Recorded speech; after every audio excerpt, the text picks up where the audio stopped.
Hello my darlings! So today we are going to be doing a little sit down video and a little story time. This is the story of how I was diagnosed with bipolar 2 disorder. Before I start, I do want to have a trigger warning out there that this story is going to have topics such as suicide and abortion, and if those are things that trigger you, please do not watch this video. This video is going to be very deep, very raw, and so I didn't put any makeup on because there might be some tears, and I'm sorry. Also, I'm sorry for the glare in my glasses. I cannot see very well without them, so this is what's going to happen. Anyways, so here we go, and let's start the story. If you guys see me looking down, I have some notes that I'm going to kind of try and follow to keep the story not from being like 3 hours long. Here we go. In 2017, I had my twins, and afterwards, probably about 6 weeks after I had them, I started feeling not okay mentally.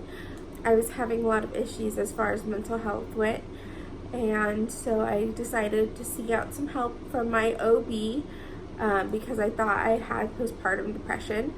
A nurse practitioner did a test, and it turned out that my symptoms were similar to postpartum depression, and so I was prescribed Zoloft to help me with my depression, and so I started taking that. For about a year, I was taking the Zoloft, and it seemed to help my depression, but as far as like anxiety and stuff, it wasn't helping. It almost felt like it was worse, and there was a reason behind that. When I'm in my depression, I have a loss of interest in things, and I'm really tired, and all I want to do is sleep, and it's really hard to do like basic day-to-day things. But because I had kids, I forced myself to get up and do those things. So fast forward to the next year, the twins are 1, and I still think I'm battling with postpartum depression. The nurse practitioner was upping the Zoloft dosages to see if it was gonna help me anymore. It just made my mania worse, and I thought it was anxiety that was popping through. And these are kind of some of the things I was feeling. Excessive worrying. I had knots in my stomach constantly, like someone drove a knife through my stomach and like twisted it. I had bursts of anger, and I was super irritable. Some days I would have increased energy, and I would just spend my entire day just doing one thing after another. Like I had to clean the kitchen, clean the kids' rooms, clean the living room, like all before lunch, and I was just like go, go, go, and it was a lot. I had really bad racing thoughts, and my head just wouldn't be quiet. It was just nonstop thinking and racing thoughts about random stuff. I really got inside my head a lot, and what I would do was have like conversations with people, not like hearing voices, but and mostly with my husband. I would kind of already have a conversation between me and him in my head and be like, this is how I'm feeling, this is what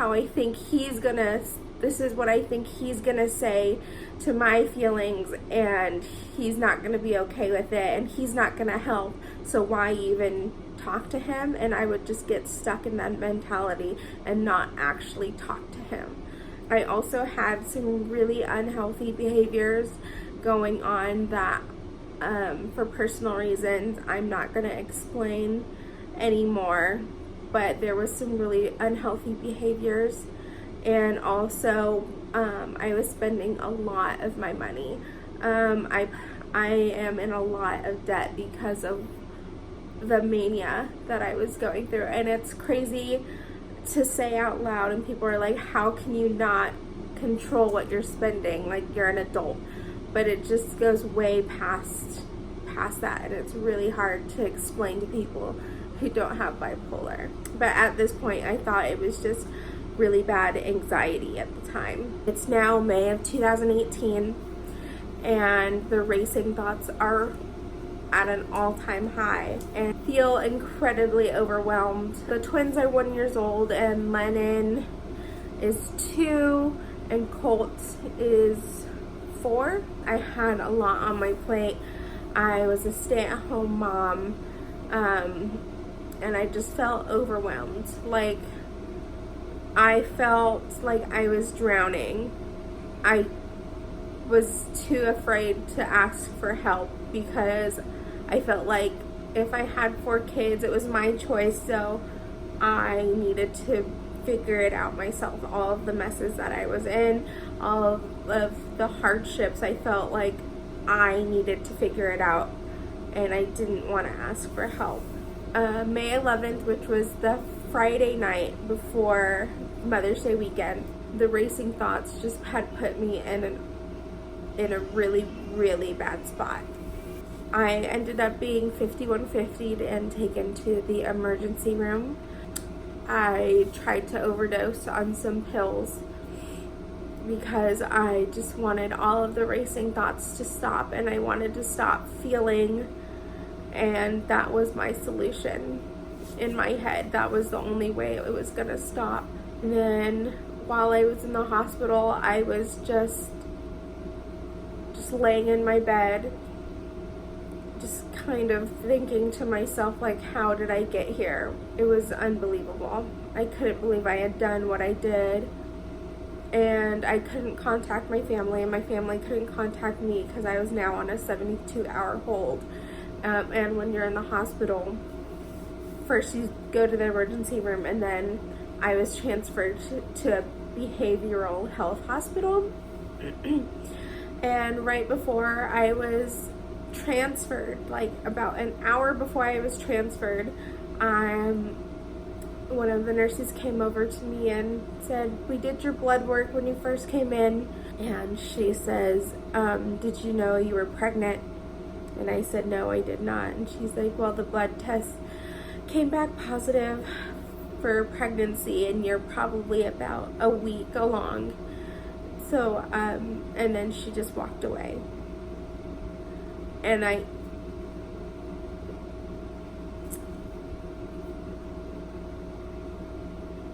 instantly started crying because I was already overwhelmed with 4 kids. I thought it was some sick joke from God, just like, here you are drowning with 4 kids, so I'm gonna give you 1 more.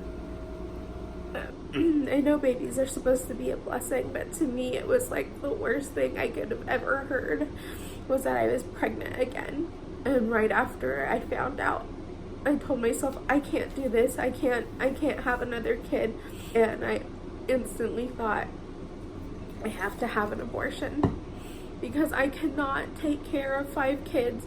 I thought I couldn't take care of 5 kids because I need to take care of myself first before I need to get better.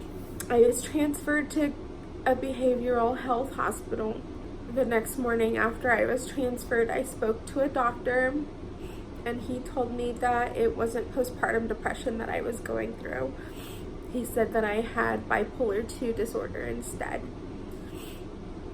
And when I found out, I was like, what? I'm not bipolar. Like, that's not what I was going through. And after everything that I was telling him, he kind of confirmed some of my symptoms were big warning signs for bipolar 2, and I had no idea. And once we kind of started talking, everything started to make sense. A lot of things that had happened through my life made sense. And things started to click a little more, and I was happy that I kind of figured out what was wrong with me. And so my doctor put me on Latuda, which is one of the very few medications you can take while you're pregnant. But while I was in the hospital, the whole time I was telling myself, I'm not going to keep the baby. I can't keep the baby. Like, I need to get better first before I even introduce another child into my life. And then I told my mom and my sister, when they came to visit me. And I also told my husband, and when I was talking to all three of them separately, I told them that I was going to abort the baby because I couldn't do this. It was going to be too hard. I needed to get better before bringing in another baby into my life. Once I got out of the hospital and I was on my medication for a little while, I decided to make an appointment for Planned Parenthood because I was ready to have an abortion. I was raised really religious, and but I'm completely pro-choice. Like, if that's your decision, you should be able to do it. And I obviously wasn't healthy enough to take care of another baby. Like, it was just, I couldn't do it. I made an appointment and started watching videos and kind of reading about how it was gonna feel. And I didn't go. My feelings towards the pregnancy started to change. It started out as the worst thing that could possibly happen to maybe this is the best thing to be happening right now. The baby gave me a reason to become healthier because I needed to take care of that little baby. And so it was just something good to look forward to out of all of the crappy things that had happened in the past couple weeks. Around October last year, I lost my mom's insurance, and then my insurance was all over the place after that. It's too long of a story to explain, but pretty much from October to January of this year, I wasn't on any kind of insurance, which means I wasn't on any kind of medication, and it was crazy. I had the baby in January of this year, which is Lawrence, and he has been, oh my gosh, I think God knew if I was gonna have one more baby that this baby needed to be really good. And oh my gosh, he is the best baby. He is the best. He's probably the best baby that I've had out of all 5 of the kids, and God blessed me with just such an amazing little baby, and I'm so thankful for that. When I was pregnant and started going to my OB, I told them what happened, and they knew that my mental health was definitely a priority if I was gonna have another baby. And so once I had him, my OB prescribed more Latuda for me so I could get back on it and so I could be healthy for my baby. But since I was on a new insurance now through my husband's job, the medication costs $1,200. With his insurance, it went down to like $1,100, and with a coupon, it finally brought it down to $600 for a 30-day supply of Latuda. That was like 2 car payments almost. And I told my husband, look, I want to breastfeed this baby, and I'm not even sure what medications I can breastfeed this baby on. So I want to try and get at least 6 months under my belt of breastfeeding, and then I will go find a doctor.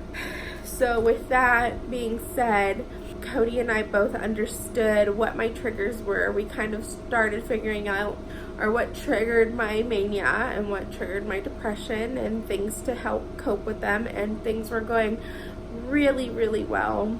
And he's been such a great help. I'm so blessed to have a husband that is stuck by my side through all of this craziness. I honestly don't think there's another person out there who would stay by my side through all of my dark times like Cody did, and I'm so thankful. He has definitely been my rock through all of this. Now it's June of this year, and I was doing great off my medication because I kind of got myself into a kind of rhythm during the day. Cody was helping me kind of get through some things, and I thought I was gonna be okay without my medication. But then in June, I had an incident happen where I kind of lost control of a situation, and it triggered my mania really, really bad. But those racing thoughts started coming back full-fledged, and I couldn't handle it. And so I told him that I think I need to be admitted again because I need to get myself back on a medication, and this is too much. It's starting to be too much for me. So I checked myself into a hospital, and I ended up being 5150'd again for harmful thoughts. And then I was put on another medication, and this time I'm on Zyprexa. I am taking 20 milligrams of that, and that seems to be doing really well for me. It just makes me super tired, and it makes it hard to get up in the mornings because I'm so tired. But other than that, it's been doing really well. Now it's just staying on this medication and getting better and figuring things out. So that's pretty much the story of how I found out I was diagnosed with bipolar 2. On Instagram, I asked you guys if you had any questions about me being bipolar, and you guys did, so I'm going to answer those really quick. I'm reading off my iPad, so excuse me as I look down. The first question is, when you were diagnosed, were you alone with your kids often? And that is yes. I stopped working the February before the twins were due, but I was just working on weekends. So yeah, I was alone with my kids constantly, from sunup from sundown. It's just when you're a stay-at-home mom, that's your job, just 24/7 being with the kids. And my husband worked during the day, and so it just got to be a lot at sometimes. Were you diagnosed when you were on birth control? No, definitely not. I wasn't on birth control. Obviously, because I found out I was pregnant with my 5th child. I do have to be careful from now on which birth controls I use, because there's hormones in birth control, and those hormones can affect me. And so once I start going to a new psychiatrist, I'm gonna ask them which one they would recommend for me, because it's just gonna be a whole nother ordeal. Did you feel any relief to finally understand what is going on? What was your reaction? It was a huge relief to find out what has been going on, because when I think back to it, like, my bipolar disorder started when I was in high school, specifically my junior year of high school. Anybody that was close to me in high school knows that I had a really bad relationship with my mom. That started around junior year and got really bad. And I think a lot of it had to do with my bipolar 2 disorder, because bipolar disorder kind of manifests in your like young adulthood ages, and what my mom just thought was like teenage hormones, I think was my bipolar starting. Once it started to get worse is kind of around the time that I started to get pregnant. I got pregnant at 20, and I've been having kids nonstop for the past 5 years. And between having kids, postpartum, pregnancy hormones, a lot of that disguised what was going on. And so now that I know, a lot of stuff that happened in the past makes sense. What are the symptoms? What works the most when you're trying to cope with it? So my symptoms are, okay, so I have symptoms of my ups, which is mania, and my downs, which is depression. I kind of touched on these already. Yeah, my manic episodes are like mainly racing thoughts, a lot of energy, and just like I can't sit down and relax because my brain is going a million miles an hour, and so is my body. Which is like, what's so bad about that? But when it's like non-stop, it's like I feel like I'm going crazy. Lack of a better term, feel like I'm going crazy. And then with my depression, it's not as bad. Like, my depression doesn't really bug me. I'm just super tired all the time and like can't get up, which to me, like, it's not as bad as my mania, but it's still an issue because I can barely take care of myself. I'm just taking care of my kids and that's it, which can get kind of bad. So that is it. So if you guys have any other questions for me, please leave them in the comment section below, or message me on Instagram, or however you want to get a hold of me, because I tried to cover as much as I possibly could in this video, and hopefully I did, and I answered some of your guys' questions. Yeah, so thank you so much for watching. If you like this video, please give it a thumbs up and be sure to subscribe to my channel. Thanks guys, bye.